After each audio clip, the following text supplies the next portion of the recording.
Welcome back. As family and friends get together to celebrate this holiday season, of course, you're going to want to hug them and kiss them. You haven't seen them for a long time, unless, of course, it's Uncle Eddie.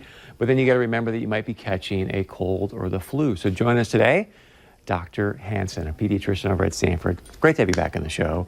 So you see family, you're like, hey, what's happening? And then all of a sudden, a couple days later, you're like, oh man, what just happened? Yeah, I mean, this time of year, of course, there's tons of viruses going around. So cold, flu, vomiting and diarrhea. There's all kinds of things that can afflict us during the holiday season. So I think one of the things that's really great is when people that aren't feeling well are responsible around it and aren't just doing all. So any suggestions on if you know that you're coming down with something, how can you limit your contact? Oh, it's so hard because, the holiday time, we want to be with our families. That's really important.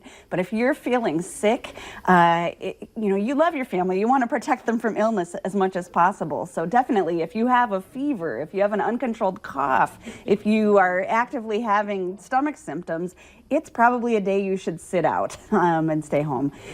If you just have mild symptoms, making sure you're doing good hand washing, that everyone around you is doing good hand washing, maybe no kissing on the mouth this time. There are some things you can do to help lower that spread of germs. What's the most receptive way or easiest way to actually contract something? Is it just like simply by touching a hand? Do I have to? Yeah, I think the biggest thing is, if you're coughing, if you're touching your face and then you're touching someone else, that's probably the biggest way that those illnesses pass. So it's typically the saliva that's Yes. passing along. Yep. Okay. What's your take on, sometimes you see people that are not wearing these masks? Does that really help? Or? I think it's still no substitute for good hand washing. A mask can create a barrier, can help you from coughing onto other people or onto items, but yeah, you still got to do the good hand hygiene. Any tips on that? It seems pretty basic, but any inside track on that?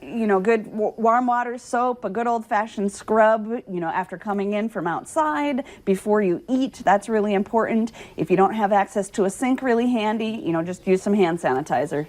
Any other tips you want to share with us I'm not asking you about? I think it's good things, just general health. Make sure you're getting good sleep. Make sure you're getting a good, healthy, balanced diet. During the holidays, it's still okay to get out and move your body, get some exercise. Those are all things you can do to help keep yourself healthy during the holiday season. Any particular foods or alcohol intake that can help kind of lower your immune system, or that you should be aware of? I think it's just making sure that you're still eating some fruits and vegetables, drinking plenty of water, those things to create a healthy, balanced diet. Good stuff, Doc. We appreciate it. Yeah. Thanks for being. Happy holidays, by the way. Thanks.